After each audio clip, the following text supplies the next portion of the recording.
Hey friends, it's Tech Rep Katie. Today I wanted to talk to you guys a little bit about residual herbicide activation. Let's take a look. We talk a lot about residual herbicides needing activating rainfall, but what does that mean? An activating rain event is the minimum amount of precipitation or irrigation required to wash that residual herbicide that's been applied to the soil surface into the soil solution, where it can be taken up by germinating weed seeds, much like the way water moves on a paper towel.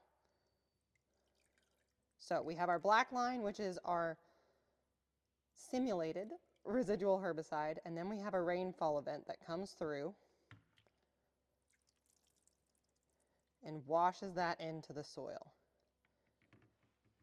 Now, we can see that this is a pretty soluble residual herbicide because it's moving quite rapidly into solution. However, not all residual herbicides are quite as soluble. Some are going to take more rainfall to wash it into the soil solution because they're less water loving, and some will take less rainfall because they are more water loving.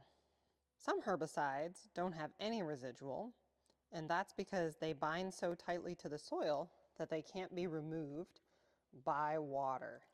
So an example of that would be this black line simulating a non-residual type herbicide. We have our rainfall event occurring, but we see that this particular product is not moving into the soil, even though the water is doing so. Spray informed, my friends.